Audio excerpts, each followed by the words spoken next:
Forbes has just released its list of the 100 most powerful women of 2020. At the top of the list, Germany's Angela Merkel, and in the 100th spot, Georgia's Stacey Abrams. In between, there are names like Oprah, Rihanna, Melinda Gates, and Vice President-elect Kamala Harris. But what is the superpower they share with all women? Author Michelle McKinney-Hammond thinks she's figured it out in her new book, The Power of Being a Woman. And she joins us now from Ghana to talk about it. Thank you so much, Michelle, for joining us from so far. Technology is wonderful, isn't it? Amazing. Let's talk a little bit about your book. You talk about the power of women. What is it that all powerful women share? The power of influence. You know, we are natural nurturers, and I think that it's time for women to understand that they don't have to do power. They are already powerful. And when they celebrate and embrace the things that are intrinsically a part of their character and just allow those things to flow into every arena that they step into, they become atmosphere changers, they become mind changers, they become life transformers. They move and shake in the world. You know, my cousin recently became the Prime Minister of Barbados. Oh, congratulations.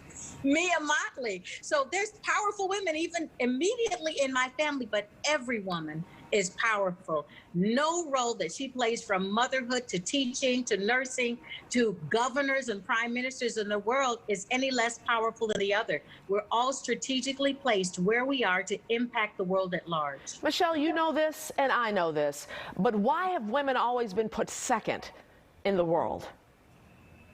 You know, that's such an interesting thought, because, you know, I'm a little bit of a Bible teacher as well. And I always say women were not a second thought in the mind of God. When he made man, woman was already in man, already a reality. And so when we come to the world now, we have to remember that we are not second-class citizens. Fear, pride, ego are all things that would try to diminish who we are. But we are most powerful when we're being who we are instead of trying to do it. I always say that women should never try to flex external muscles, because their internal muscles have a far greater impact. Do you find that women step back a little bit because of what society and where society has put them, and those who are a little bit more verbose and a little bit more, you know, flexing those muscles from the inside, are shunned and looked negatively upon, especially in government, in powerful positions, in corporate headquarters, things like that, the corporate world? Well, you know what I think, and I hope I don't ruffle a couple of feathers here, but I have noticed something. Ruffle away? Yes, please do. When we look at a Kamala Harris, we see a powerful woman who's extremely brilliant, but she's also very feminine. When we look at some of the other world leaders, we see the same thing. We see their brilliance, we see their excellence, but they're not putting hair on their chest. They're not trying to be men. They're simply being who they are as women. Nor should they try to be. Nor should they try to put hair on their chest, because women are feminine. Exactly. I think that's when it becomes off-putting. I think that there are some women who have been, you know, very powerful in the world and excellent, but they've been pushed back against because they had that masculine energy. And that's something that people rebel against, because in a way, and let me not make this a negative, stay in your lane. You know, I was talking about this earlier today.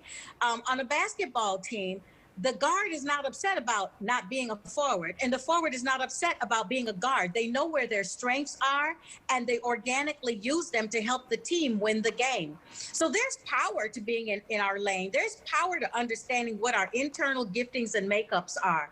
There's power in just simply embracing who we are and flowing in it. Being a leader who happens to be a woman versus being a woman who's a leader. Speaking of Kamala Harris, what will she bring to this role, do you think? How will she help to change America and its perception of women?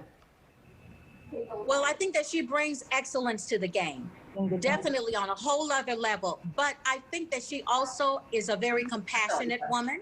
And I think that she's going to bring a nurturing quality that speaks reason and is a very huge influence to the decisions that will be made. We know that she's razor sharp. And so when she speaks, I believe people will listen. Women rule. Thank you, Michelle McKinney-Hammond. Your new book is called The Power of Being a Woman, Embracing the Feminine Spirit. Amen. Be safe, be well. Thank you. Bye. Bye-bye.